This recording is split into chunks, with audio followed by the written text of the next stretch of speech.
Shaun of the Dead is one of my favourite films of all time, and judging by a poll done by BBC Radio 1 in which it came second to The Shawshank Redemption, I can't be the only one who has a deep love for it. Now for those who haven't seen it, here's a quick summary of the film's plot. Shaun has no direction in his life. He hates his job, has a poor relationship with his stepfather Philip, and his girlfriend Liz hates that they spend every night in his pub The Winchester along with his best friend Ed. Shaun's woes are then exacerbated when Liz breaks up with him, leading Shaun to reassess himself, or as his flatmate Pete says, "Sort your fucking life out, mate!" Shaun decides to put his life back in order, but unfortunately at the same time, the zombie apocalypse has begun, leading to panic in the streets of London. Along with Ed, Shaun decides to rescue his loved ones and bring them to what he considers to be the safest place he knows, the Winchester.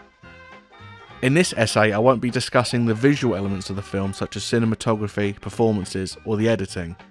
I'll most likely cover these in a different video, but today I would like to take a broader look at the characters, narrative and themes of the film, and also hone in on specific elements that make the story as strong as it is. Shaun of the Dead, like most film narratives, is split into 3 acts.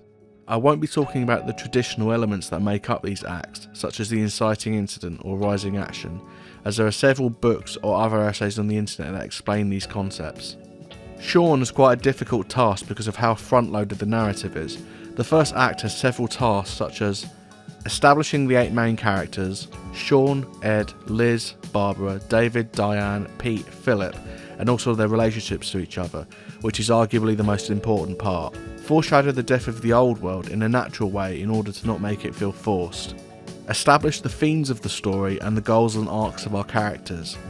The first example of how Shaun manages to condense this kind of expository information can be seen in the very first seconds of the film itself. This first scene is incredible in how simply yet effectively it is put together. Because Shaun of the Dead is a genre splicing of a romantic comedy and a zombie film, it has to adapt both of the narrative structures that these genres often have. So here, the narrative has to show the equilibrium is a mix between a relationship that is clearly struggling, while also a world where a big disaster hasn't happened yet. This is then cleverly tied together when Shaun gets dumped and the zombie apocalypse start in literally the exact same day, thereby showing a both emotional and literal destruction of the old equilibrium, which will then be replaced by a new one at the end. But I'm getting ahead of myself. So in this scene, Liz and Shaun are shown to be at an impasse in regards to their relationship. She wants more out of life, but he doesn't yet have the tools to approach this, so it's a frustrating result for both of them. Their relationship is clearly shown through smart dialogue choices, interesting framing and good performances, but the scene also builds the central conflict in an interesting way. The very first moment of the film is Shaun staring off into space, ignoring something Liz is saying to him. This first line of dialogue immediately sets up that Ed is a source of tension between Liz and Shaun. I know he's your best friend, but you do live with him. I know. It's not that I don't like Ed. Ed, it's not that I don't like you. It's alright. Liz then mentions how she brings her friends with her in order to feel less awkward around Ed. This neatly brings 2 more characters into the plot and informs us of their relationships to the 3 already established characters. The scene then continues before Shaun gets pelted in the face with Shaun! Hog lumps! I'll come back to the hog lumps later, but they help link this scene to a similar one further in the narrative. The film is full of moments like this. Not a scene goes by that doesn't set something else up for later, whether that be a joke or some kind of plot point. Shaun's mum is then mentioned, with her absence also exacerbating how this is a problem in Shaun and Liz's relationship, and Shaun's dialogue foreshadows how he also feels about his stepfather without mentioning his name. Don't you get along with your mum, Shaun? No, it's not that I don't get on with her. Are you ashamed by your mum, Shaun? No, I love my mum. Some quick shots of Ed, David, Diane and Liz are then shown to emphasise the questions and conflict brought up by the scene, which then ends with a single slow zoom on Shaun's face, with John the bartender ominously calling time in the background. The scene ends as it began, which gives the conflict within a suitable sense of repetition, as if this is a conversation that's been had many times before. Let's slam on the brakes for a moment and just talk about how masterful the conveyance of information was in this section. We learned a lot just from this first scene. 5 characters were introduced and their relationships with each other were highlighted. Shaun's relationship to his mum and Philip was also foreshadowed. The location where the third act will take place was set up, and 2 jokes were made that will get payoffs later. Shaun! Hog lumps! Oh, look! Hog lumps!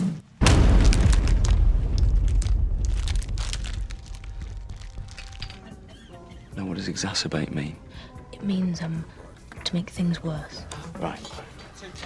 Don't point that gun at Barbara! Ed, don't exacerbate things! What does that mean? This isn't exactly fair! Here. Thank you. It's okay. Most, if not all, scenes in Shaun are like this. More than one thing is being accomplished, and it gives the film a lot of forward momentum as well as a constant freshness. After this, there isn't anything major to talk about until Liz dumps Shaun. Besides small moments of foreshadowing such as the infamous long take, Phillips walking alongside several army vehicles, and a snippet of radio talking about a satellite breaking through Earth's atmosphere. Before we talk properly about the dumping scene, I'd just like to highlight how much I enjoyed David's pure pleasure at watching Shaun get yelled at here. There's nothing to analyse, it's just a small touch I really enjoy. Now, as mentioned earlier, this is the point in the narrative which signals the end of the equilibrium and comes at the traditional point it would do in the genres which Shaun of the Dead is combining. The relationship has failed between our two leads, and Shaun needs to learn and gain the tools he needs throughout the rest of the story in order to prove he should be with Liz. However, it could be argued that the true end of the equilibrium comes in the next scene, in which we're introduced to our first zombie. When Shaun is shown heartbroken at the loss of his partner, Ed is trying to cheer him up. We're given this moment. I'm not going to say, there's plenty more fish in the sea. I'm not going to say if you love her, let her go. And I'm not going to bombard you with cliches. But what I will say is this. It's not the end of the world.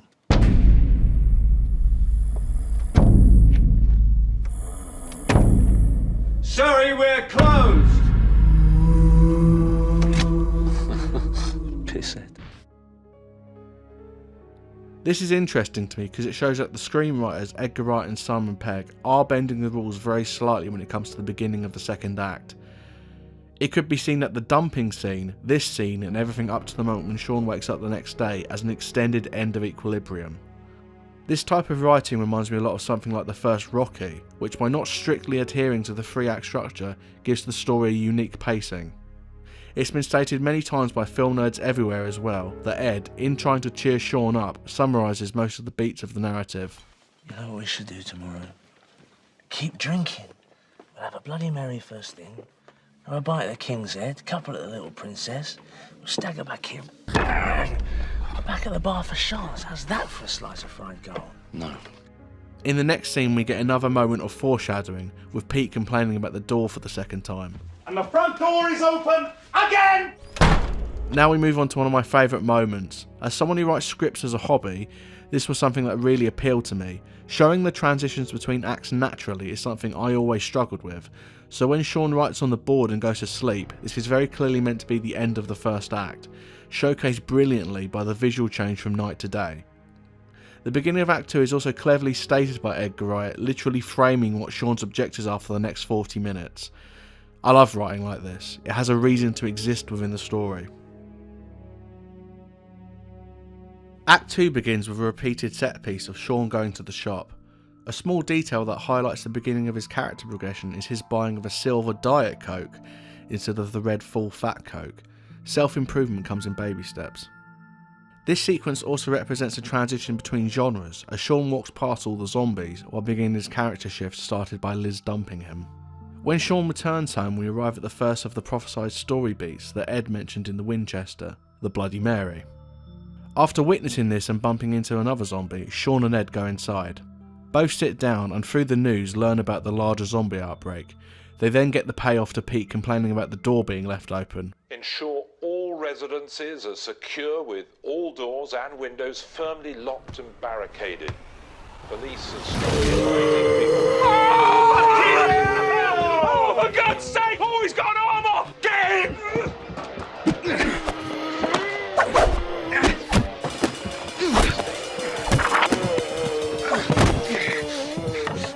I just want to highlight this small moment where Ed kills this zombie. As Shaun locks the door, Ed continues to stare down at the corpse with a focused expression. I've always been taken by this moment because I'm not sure what it's meant to mean. Has Ed been given a moment of clarity? He goes back to his old self after this, so I'm not too sure. His dialogue after seems to play it off as a moment of him disconnecting from what he just did. I'll go into this more as we go through the story, as I think it's the start of a small arc for Ed. Now we come on to one of the best moments in the film, where Shaun explains the plan to Ed. Besides just being a funny moment with great editing and sound design, I think it really works in the same way that Shaun writing down his goals does. By us being shown what sequence of events will come to happen, it provides an expectation that will be subverted. We know it won't go as easy as what's being shown because David, Diane and Philip don't appear in this montage. Well, Philip as a zombie does. That they don't show up is a good way of indicating this is a pretty terrible plan that doesn't account for anything going wrong. I've always found it a nice detail that the zombies aren't shown prominently in this montage, as neither Shaun nor Ed seem to be taking them that seriously. It also makes their presence in these locations later more shocking. As Shaun looks through the letterbox to see if the way to Pete's car is clear to him and Ed, they have a moment where they discuss using the word zombie. I think this moment is also interesting as we're being shown the difference in attitudes between the two. Ed's more blasé reference to the dead is a follow-up to what he said earlier about the one-eyed zombie he killed. It shows his lack of emotional intelligence, which was hinted at earlier in how he talks to Shaun about his mum and Liz. Come on, babe. Oh, she's engaged. That was quick. Ed, this is serious. Liz! This isn't the end of that little character tick, so we'll discuss more of that later. Shaun and Ed arrive at Barbara and Philip's, and again, the disparate nature of reality in the montage is clear. Ed totals Peter's car because he wants to use Philip's Jag, which wasn't present in the montage. Shaun goes in alone instead of with Ed. He trips on the way in rather than the confident run he does here, and most obviously, he leaves with Barbara and Philip, who hasn't yet turned from his bite wound. It's not a narrative thing, but I've always been struck by Philip's dialogue towards Shaun. Both here and earlier at Shaun's work, you get the sense, especially on a rewatch, that Philip does care about Shaun, but he has trouble articulating it. This makes his later confession feel way more emotional and internally consistent. It's just that Shaun isn't yet mature enough to notice until it's too late. Another jab at Shaun's lack of maturity is Philip still having the child locks on in the car, which is just a great bit of character comedy too.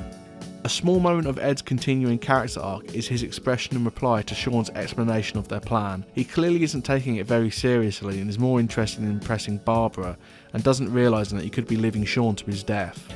As a mirror to the last time Shaun turned up here, he again tries to climb up to Liz's flat. This time is more successful, however. David's little flinch here is also great as a subtle foreshadowing to his more cowardly nature. Something that I also feel is a great aspect of this story that I mentioned slightly earlier is Shaun's plan. It's actually incredibly terrible, and David mentioned several good points against Shaun here. Sorry, what are you doing? I've come to take you somewhere safe. We were perfectly safe before you arrived. You don't know that. What, there was 2 of them out there a minute ago. How many are there now? Lots! Look, believe me, it only takes one of them to know you're in here. Shaun's arc isn't about him being successful or some kind of superhero, it's about him trying to do better for the ones he loves. It's what Liz was frustrated about, and Kate Ashfield does a great job of conveying that with facial expressions. While Liz might not say it yet, I think she does start to warm up to Shaun again here. Now unfortunately we've got to move on to a scene that as I've gotten older only manages to resonate with me more. There's a lot going on in this section emotionally. We watch Shaun finally accept Philip as his father just after he dies. Philip explains their relationship from his point of view to Shaun. This moment always breaks my heart, and as I mentioned earlier, I think on rewatches the scenes with Shaun and Philip build up to this very naturally. I've also come to feel that this moment is about challenging Shaun in a very adult way as part of his growth. It's mentioned by Philip that Shaun lost his biological dad at a young age, and this seems to be his only experience with death up until now. The death of a parent as you get older is something we all have to deal with, and it forces you to step up and be there for the remaining parent in their time of need. This moment reflects that time very well and is summed up by Philip asking for Barbara to be looked after. Shaun also loses his temper with Ed for the first time because of Ed's callousness. This moment always highlights for me how tough a character like Ed would be to play. You've got this unlikable character who doesn't have many redeeming factors, but you've also got to make his relationship to Shaun feel real, and also provide the audience enough reason why Shaun would stay friends with someone like this for so long. Nick Frost does amazing work here, and if he didn't, the film and Ed's later death would not feel as emotionally resonant. There's not much to talk about in the next few scenes apart from great jokes and character banter, so I'm going to jump slightly ahead to this scene. Now obviously this isn't totally revealed to the audience yet. Your only hint is this shot here where Barbara stuffs tissue into her sleeve, but Shaun's mum is now on a ticking clock until she's turned. Diane gets a moment to shine here as her background as an actress provides the group a way through the horde of zombies that are blocking access to the pub. There's a nice touch here as well by featuring some of the background characters we saw earlier as some of the zombies in this scene. Here we reach the climax of Ed and Shaun's relationship as he takes a phone call which puts everyone else's lives in danger. Something I've come to really appreciate about this is how short a moment it is. It's mostly just Shaun quite rightfully losing his temper with Ed, who doesn't really get a word in. Shaun then makes his biggest sacrifice of the film when he makes himself the target of the zombie horde and draws them away, which lets the rest of the group get inside the Winchester. Because of Shaun's selflessness, Barbara manages to spot and pick up the flowers that he had bought for her earlier, which is a small bit of emotional groundwork for her death later. A small moment here as well. As Shaun tells the group his plan to lure the zombies away, Ed shows some visible concern for his well-being, which is a little moment of redemption for him which will carry on through to the next act. We end Act 2 with the group successfully hidden inside the Winchester, which is where the entirety of Act 3 will take place. A bell tolling leads us into Act 3, which is fitting since most of the remaining cast are going to meet their ends here. With Shaun gone, we see the group not really know what to do except wait for him. This highlights some more of David's flaws as he stupidly tries to turn the lights on as well as pointing at the massive hole in the window which he caused himself. David puts himself forward to lead the group, but he's brilliantly undercut by Barbara asking where Shaun is. I think it's important at this point in the story for the other characters to recognise that Shaun has stepped up and become more responsible, even if they're not consciously aware of it. Although this does lead to an interesting question raised by the film, and something I brought up in a small capacity earlier. Is this a good idea? No, obviously not, as like I previously said, most of the cast will be killed here, and ultimately it is recognised by Shaun himself that hiding in the pub was not the best way to keep everyone alive. I think it does highlight a key theme of the story though, which is self-improvement. Bettering yourself is not a perfect science. The most important step of the process is to try. Shaun is ultimately the hero of the story and is transformed into a different person by the end, and we get a great visual representation of that transformation here. Hog lumps!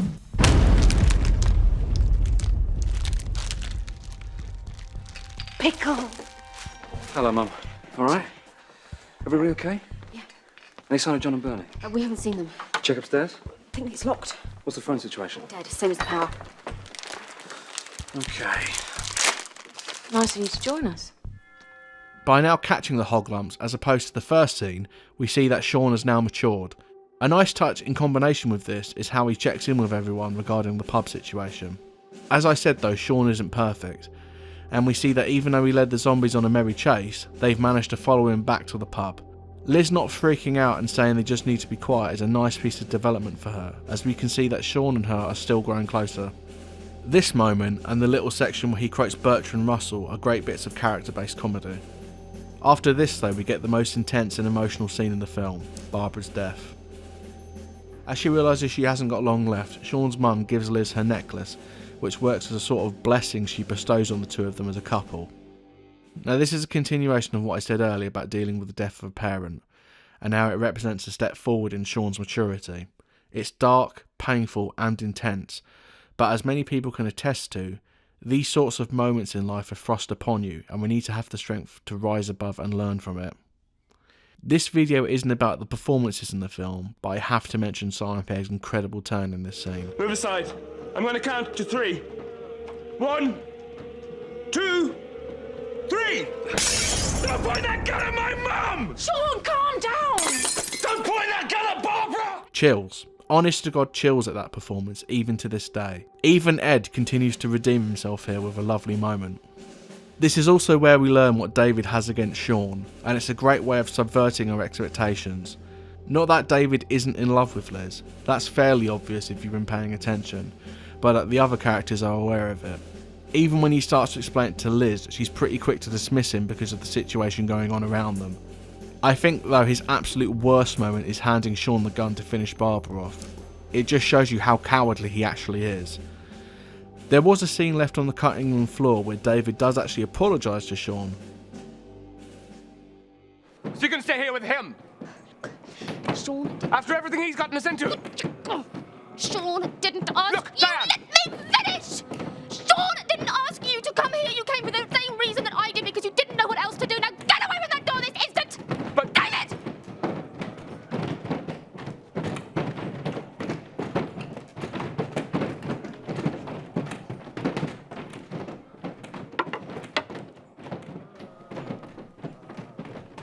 Diana, I'm so sorry.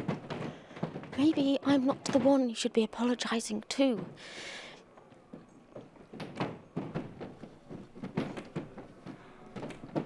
I'm sorry, Lizzie.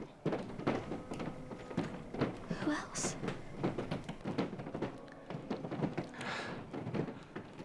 Shaun. I'm sorry. Well done, Dubs. That took guts. But personally, I think it's way more powerful to not let him get the last word. It leaves the conflict between them in an unresolved place. Diane opens the door to the pub in a futile bid to get David back, despite his being torn apart by zombies. The film just descends into absolute chaos here, with zombies stumbling in from every angle and the characters being slowly surrounded until... Shawnee, look who it is! Fuck a doodle doo! Ed! Shaun! Ed! Don't grind at me, you sick fuck! I